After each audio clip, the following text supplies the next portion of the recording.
My name is Arthur Vance.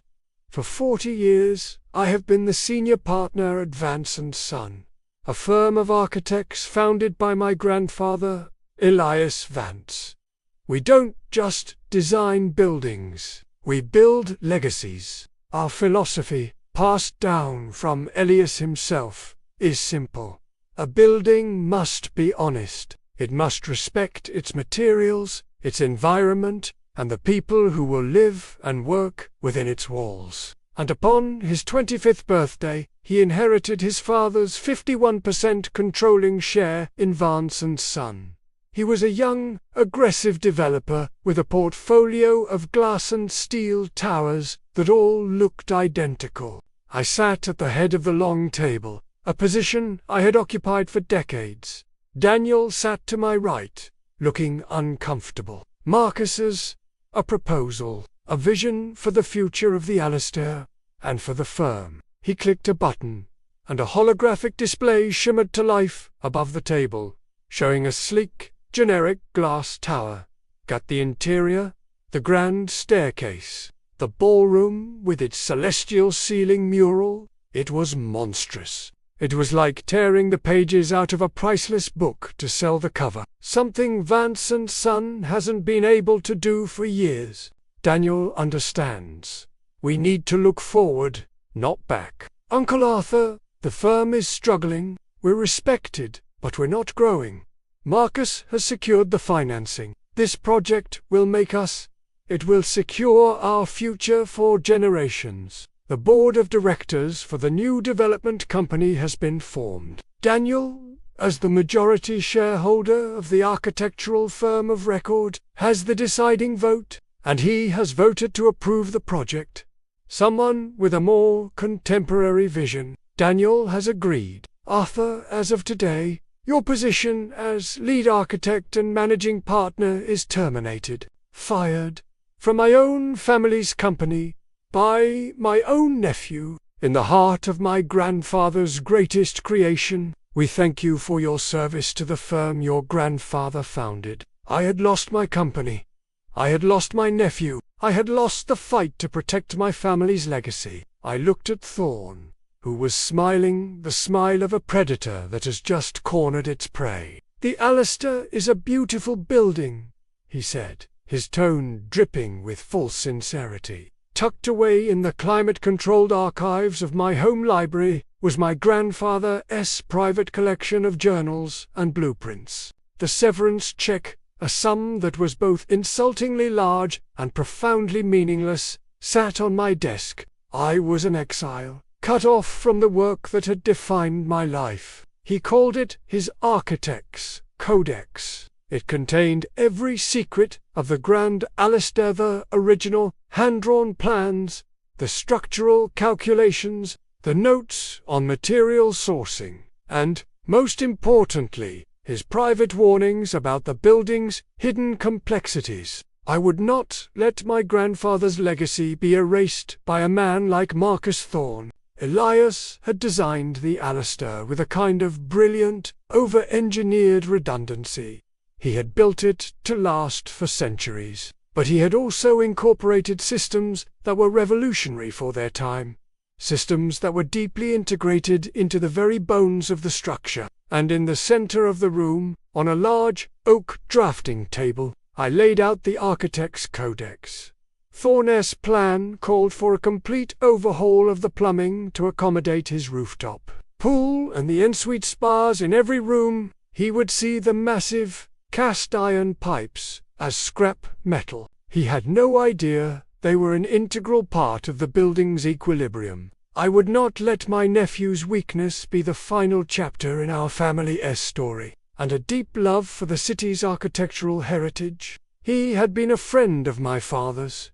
We met in his office at City Hall, a room that overlooked the very square where the Alistair stood. When I finished, he sighed, a sound of deep frustration. It was a complex, suspended structure hung from the steel girders above by a web of hundreds of adjustable steel wires, designed to counteract the room's unique acoustics and the vibrations from the street below. His proposal technically preserves the facade, which is the only part of the building currently protected by a landmark designation. I'm not asking you to stop him. I'm asking you to watch him. I will provide you with a detailed, ongoing analysis of his work, highlighting every deviation from sound architectural practice, every instance where he damages the building's integrity. We will build a case for destructive negligence. The interior is vulnerable. We can't stop him based on what he might do. A legal argument that his actions, while not illegal, are causing irreparable harm to a potential landmark, thereby justifying an emergency intervention from the board. My grandfather built with integrity, and I would defend his work with the same principle. We need to have the evidence to not only stop him, but to have him removed from the project entirely. My plan would be one of observation. I would let Thorn, in his arrogance and ignorance, become the instrument of his own failure. Thorn had started a war with a building he didn't understand. I had the building's battle plans. The silent, patient siege of the Grand Alistair Hotel had begun. He has no idea he's picking a fight with Elias Vance himself. Very well, Arthur, you have my full support. Keep me informed. Document everything. Give me the ammunition, and I will fire the cannon. He would fight the building, and the building would fight back. I would simply be there to document the battle, armed with the knowledge of who would win. The Codex contained the precise tension specifications for each wire. Thorn's plan to install a massive, modern glass chandelier would throw the entire system out of balance. The result, wouldn't he be a collapse? My grandfather had built too well for that, but it would create cracks would appear, spreading like a spider's web across the celestial mural. Not a single document, but a collection of leather-bound journals and large, linen-backed scrolls of blueprints. My grandfather's handwriting was a precise, elegant script, his drawings rendered with an artist's hand. I needed someone with influence, someone who cared about the city's history as much as I did. I requested a meeting with Mr. James Sterling, the chairman of the City Historical Preservation Board. I didn't show him the Codex. That was my ace in the hole, but I described its contents. I explained the specific, technical reasons why Thorn's renovation was not just a matter of taste, but a matter of profound structural disrespect. The digital copies of the Alistair's plans that Thorn possessed were sterile and incomplete. This provides stability, but also creates a unique hydrostatic pressure. The main plumbing and drainage systems are designed to work in concert with this pressure, acting as a secondary release valve. Any attempt to replace these Castian systems with modern high-pressure PVC, without accounting for the foundational dynamics, would be unwise. It would concentrate pressure in unforeseen places. The walls themselves would begin to weep. They showed the what, but not the why. The Codex was the why. This building is more than limestone and bronze. It has a memory, and it does not suffer fools gladly, but its time has passed. It's inefficient, expensive to maintain, and doesn't meet the needs of the modern luxury market. My vision is to preserve the facade. The Historical Commission insists on it, but to gut the interior completely. We'll build a new, modern hotel inside the old shell. Glass atrium, minimalist suites, rooftop infinity pool. We'll rebrand it as the Alistair by Thorn.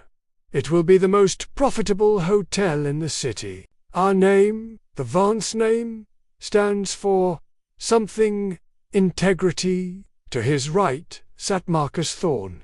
Exuding a predatory confidence, he spoke in a language of disruption, monetization, and brand synergy. You are proposing to destroy the very soul of this building. He saw the Grand Alistair not as a historic treasure to be preserved, but as an underperforming asset on a prime piece of real estate. He saw our family's legacy as a dusty relic, and he convinced Daniel to see it the same way. They dedicated their lives to the principles this man is mocking. This building is our history.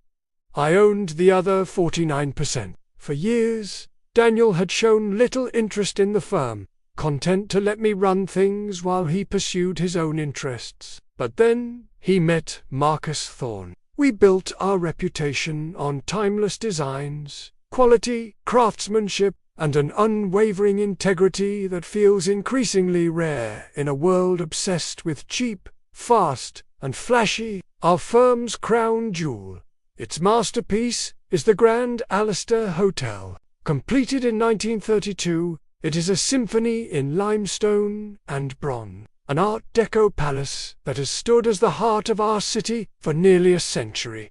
My grandfather didn't just design it. He poured his soul into its foundation. He oversaw every detail, from the hand-carved mahogany in the lobby to the intricate mosaic tilework in the grand ballroom. The Alistair isn't just a building, it's a living testament to a forgotten era of craftsmanship, and I was about to watch it be. The conflict began with my nephew, Daniel. He was my late brother's only son. Thorne was everything. Our firm was not. The meeting that shattered my world took place in the Alistair's boardroom, a room my grandfather had designed, panelled in the very mahogany he had selected. Arthur Daniel began, refusing to meet my eyes. Thorne smiled, a flash of white teeth in a tanned face. I felt a cold rage rise within me, so profound it left me speechless for a moment. "That is not a vision, Mr. Thorne," I said, my voice low and steady. "That is an act of vandalism. I'm proposing to make it profitable." Thorne countered smoothly. I turned to my nephew. "Daniel, you can't be considering this. Your grandfather, your father—" Daniel finally looked at me, his eyes a mixture of guilt and defiance. "We have no future if we abandon our principles," I said, my voice rising. Thorne leaned back in his chair, a smug look on his face. He knew he had already won. Then came the final, brutal blow. "Furthermore," Thorne continued, his eyes glinting like chips of ice, "we feel the project requires a new direction in leadership." The words hung in the air, thick and suffocating. I stood up, my legs unsteady. I looked at Daniel, who was now staring down at the table, the picture of a guilty child. "You have no idea what you're dealing with," I said, my voice quiet but filled with a certainty that seemed to unnerve Thorne for a moment. I walked out of the boardroom, out of the hotel, and into the cold afternoon light, or so they thought. Thorne and Daniel had the contracts, the money, and the controlling shares. But I had something they didn't. Something they didn't even know existed. Thorne thought he was renovating a building. He was about to discover he was trespassing in a fortress, and I was the only one with the map. Chapter 2. The Codex and the Plan. The first few days were a blur of disbelief. The locks to my office at Vance and Son were changed. A courier delivered a box of my personal effects. The anger, when it came, was not a hot fire but a cold, sharpening stone. It honed my grief into a fine point of purpose.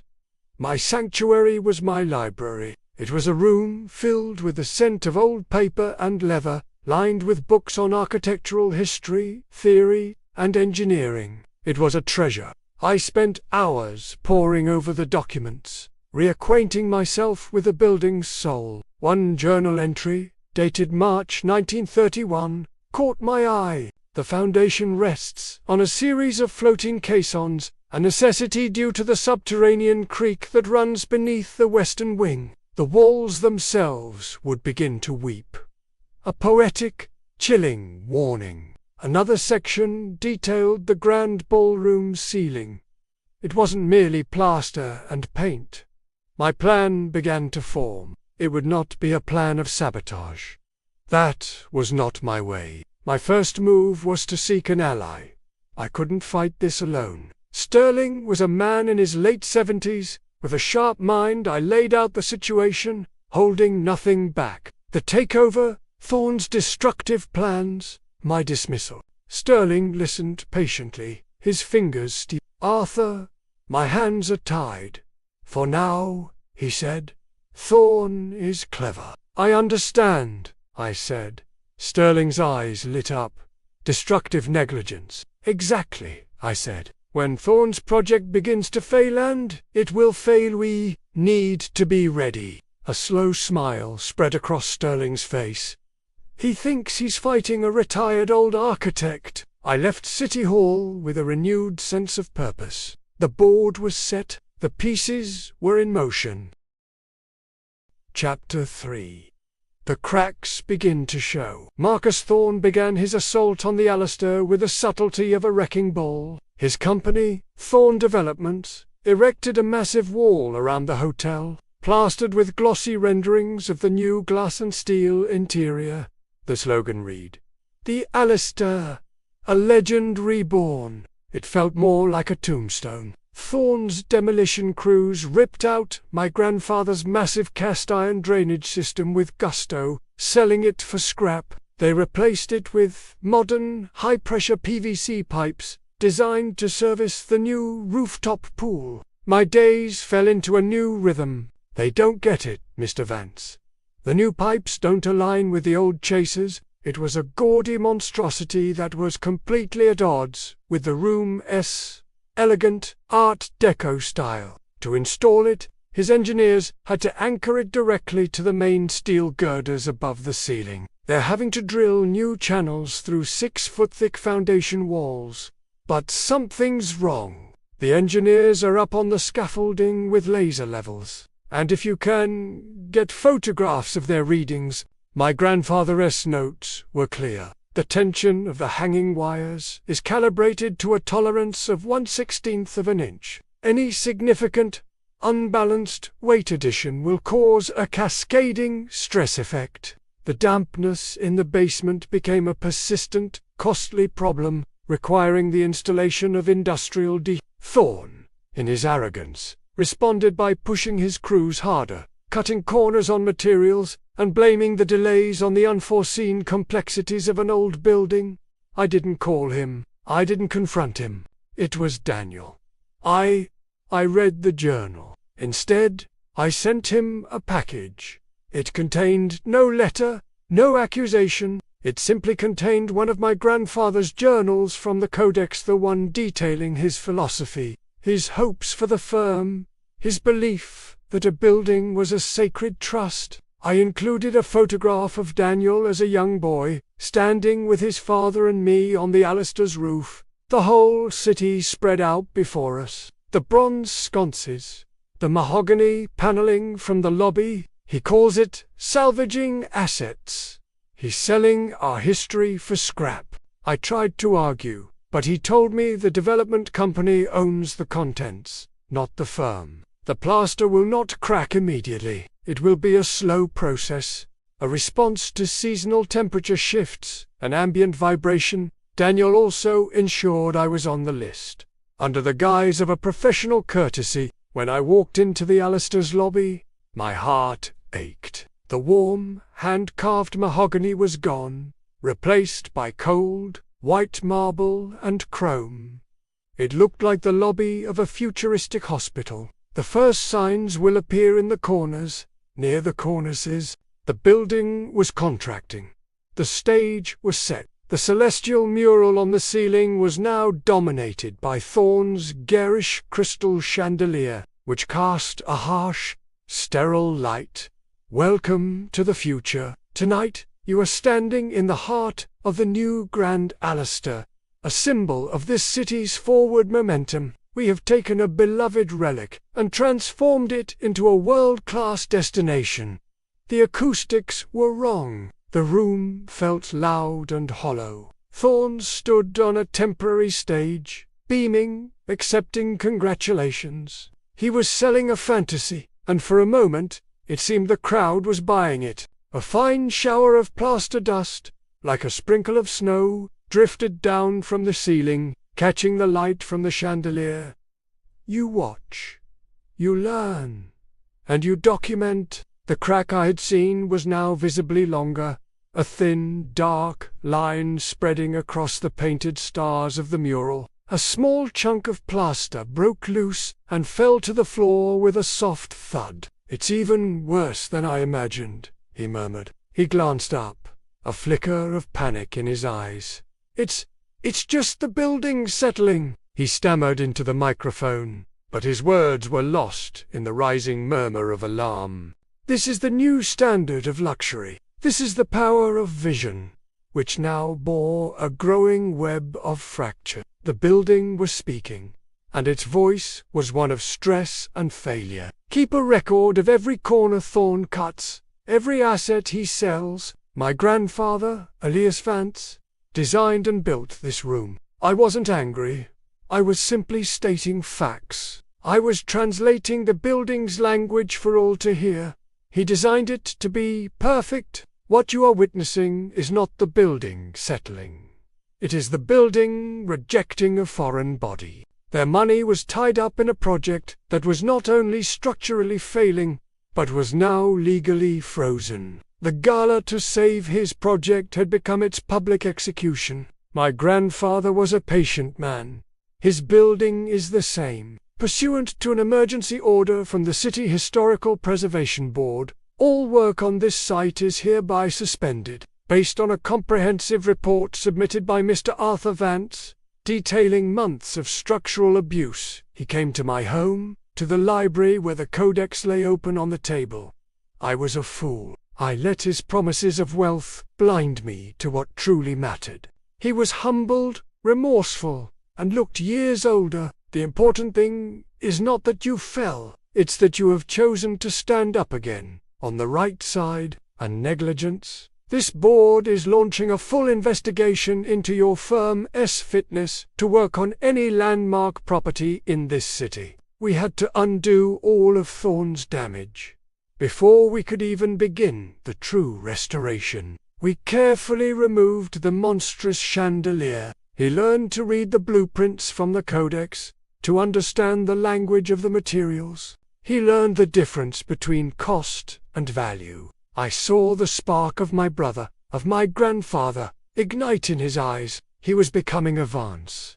The light from the original bronze sconces cast a warm, golden glow. He thought he could just impose his will on it. The room was filled with the gentle murmur of appreciative guests. You can't force it to be something it's not. You have to listen to it. You have to work with it. That's the secret.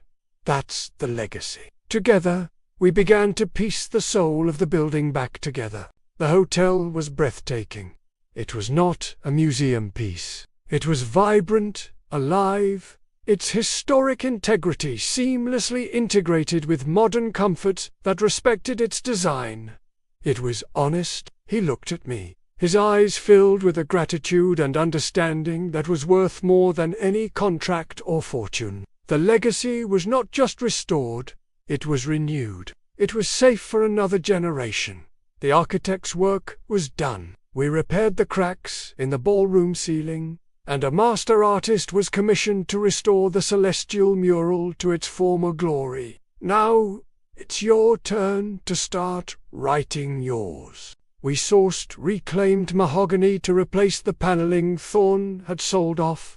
We tore out the cheap modern plumbing and began the painstaking process of fabricating a new system that worked in harmony with my grandfather's original design. His punishment would not be exile. It would be education. He would learn our family's business from the ground up, the right way. He would earn his legacy, not just inherit it. This site is now under the board's protection. He discreetly began guiding people toward the exits.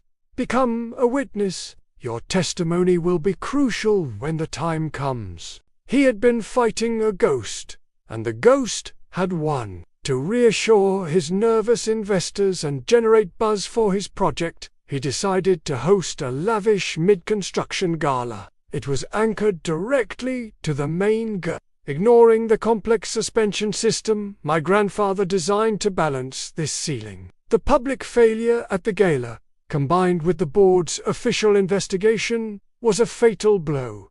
The legal battle was short. With Daniel's full cooperation and testimony, and the mountain of evidence I had compiled, the case was overwhelming. The development contract was voided, and control of the Alistair project reverted to its rightful architectural firm, Vance and Son.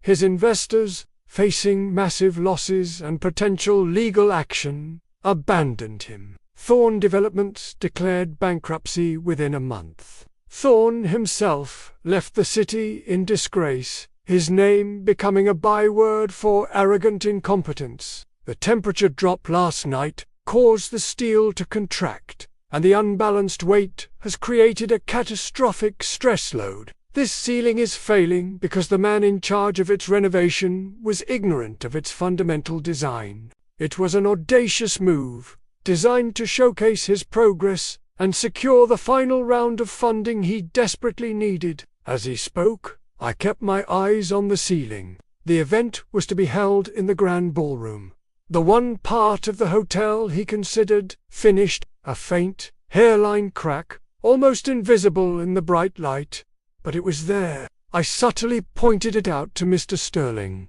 whose sharp eyes widened. He invited the city's elite, bankers, politicians, journalists, and the heads of the very corporations he hoped would book their future events at his new hotel. They're saying the ceiling has settled by almost half an inch on the south side.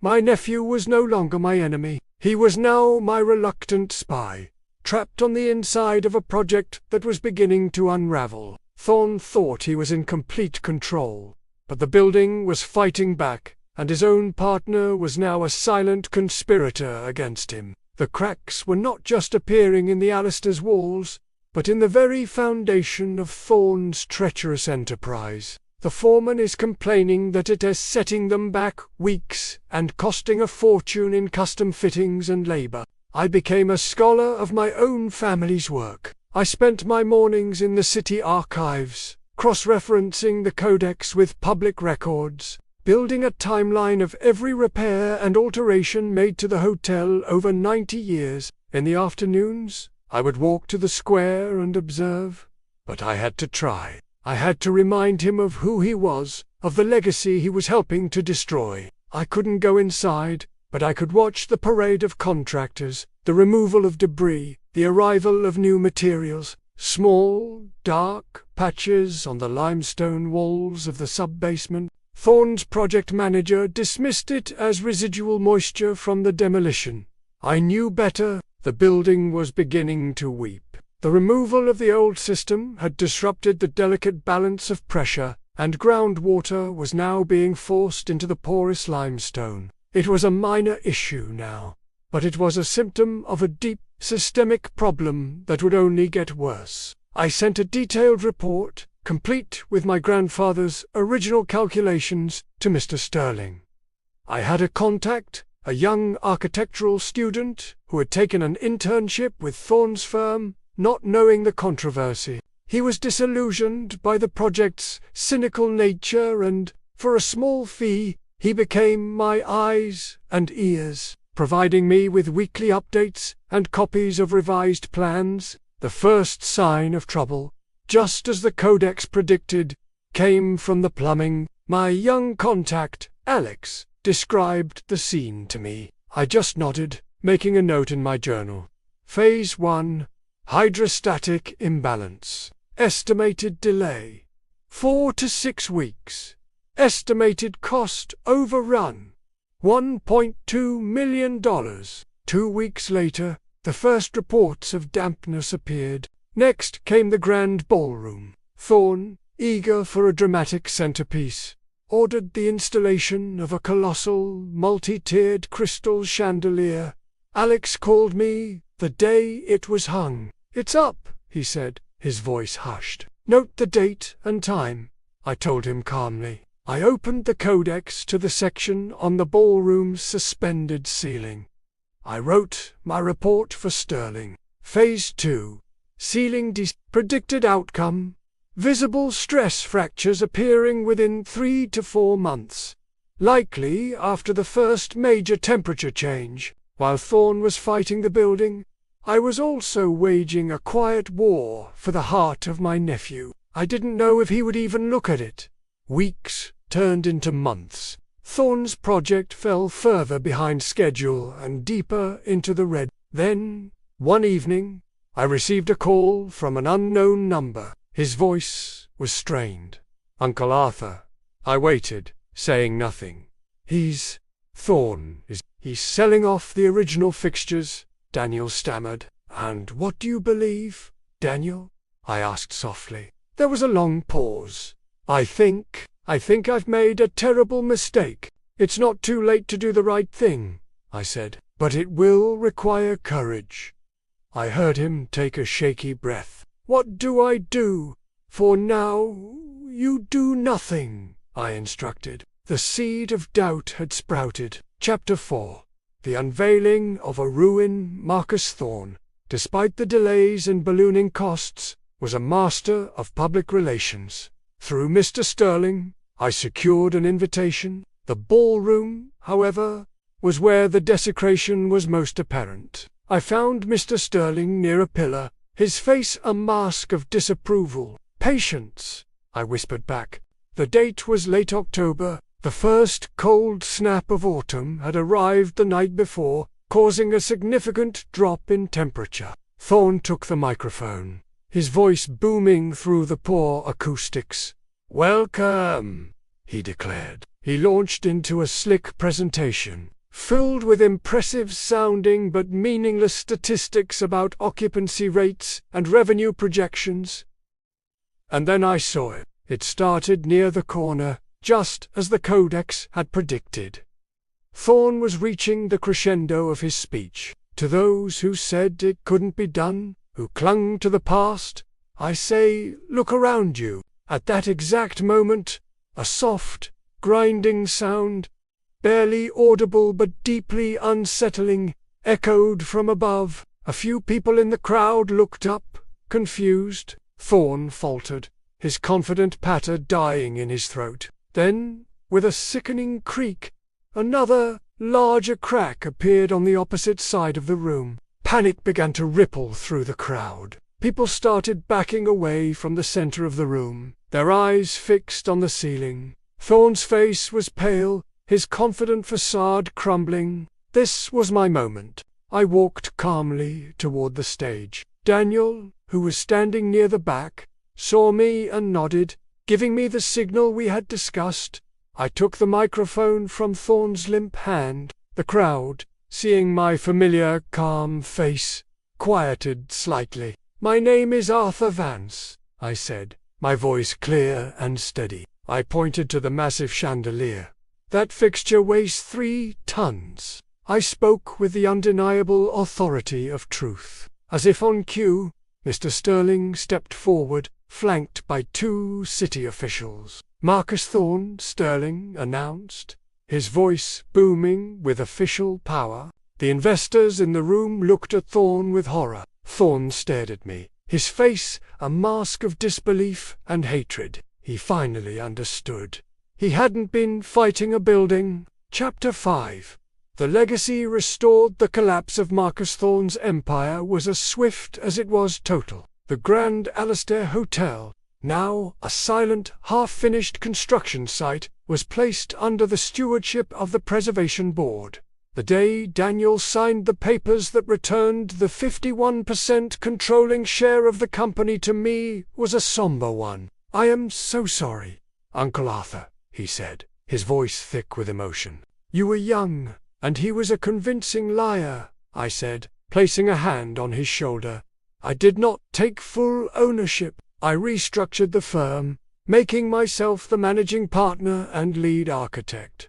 But I kept Daniel on as a junior partner. Our first task was the healing of the Grand Alistair. It was a monumental undertaking. I brought back the old craftsmen, the artisans whose families had worked with mine for generations, the stonemasons, the woodworkers, the plasterers. It took 2 years. 2 years of patient, honest, meticulous work. Daniel was by my side every day. The day we finally reopened, the Grand Alistair was not a flashy gala, but a quiet ceremony for the people who had helped bring it back to life. That evening, I stood with Daniel in the grand ballroom, under the beautifully restored ceiling. "He never understood, did he?" Daniel said, looking around the room with a sense of awe. "A building like this has its own will," I replied. "It has a memory, a structure, a soul." I pulled a small, leather-bound journal from my jacket pocket. It was a new one, with blank pages. I handed it to him. "My grandfather started the architect's Codex," I said. "I added my own chapters during this restoration." Daniel took the journal, his hands tracing the embossed title on the cover, Vance and Son.